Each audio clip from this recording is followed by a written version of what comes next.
নমস্কার, আমি আদর। কোথায় যাচ্ছি বলো তো? দেখো দিদিরা কেমন প্র্যাকটিস করছে, আর আমি প্র্যাকটিস দেখছি। এবার আমাদের গাড়ি এসে গেছে, আমরা সবাই উঠে পড়লাম। এখানে যাকে দেখছো এটা কিন্তু বাবুদা। বাসে উঠেই সোহান দাদা ভিডিও স্টার্ট। আমরা সবাই একটু হাই হ্যালো করে নিলাম।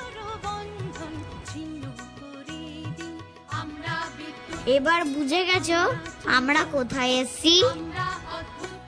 হ্যাঁ, ঠিকই ধরেছো, দিদি নাম্বার 1-এ। মায়ের কোরিওগ্রাফির কাজ ছিল।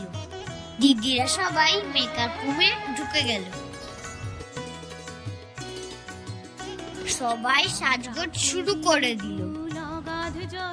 কি সুন্দর কলকা আঁকছে। আমিও এগুলো দাঁড়িয়ে দাঁড়িয়ে দেখছিলাম। আবার দেখি আজব এক ঘটনা, যে নাকি জামার মধ্যে ধোয়া করছে। এদিকে সমপ্রিয়া দিদি শাড়ি পরছে, মেহুলি দিদি বসে আছে। সবাই সাজতে ব্যস্ত। আমার তো কোনো কাজ নেই, তাই আমি একটু খেয়ে নিলাম। এদিকে সোহান দাদা দাঁড়িয়ে আছে। দিদি দেখো সুন্দর করে সাজছে, তাই না? বন্দুকবাজ হয়ে গেছি। সোনালি দিদি কাজ করছে, আর আমি পিছনে কায়দা করে যাচ্ছি। আমিও একটু বুটুন্ডার সাথে লড়াই করে নিলাম। অনেকটা সাজুগুজু হয়ে গেল। ওদিকে মা কোরিওগ্রাফির কাজে ব্যস্ত, সোনালি দিদিও ব্যস্ত। আমি বসে বসে দিদিদের নাচ দেখছি। সবাইকে বলি 9th মে শুক্রবার এই নাচটা দিদি নাম্বার 1-এ দেখাবে। কেউ দেখতে ভুলো না কিন্তু।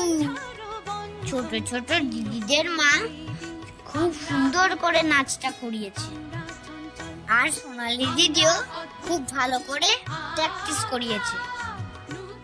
আমি একটু ক্যান্ডি শপে ছবি তুলে নিলাম। দিদিরা এদিকে প্র্যাকটিস করেই যাচ্ছে, আর আমার মা প্র্যাকটিস করিয়েই যাচ্ছে।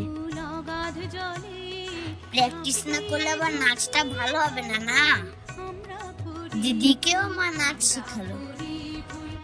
সবাই কিন্তু অবশ্যই দেখো, দেখতে ভুলে যাও না কিন্তু। সুন্দরভাবে খুব নাচটা শেষ হয়ে গেল, সবাই ভালো বলল। এবার আমরা খেতে চলে গেলাম। এদিকে সোহান দাদাকে দেখো কি কাজ করছে।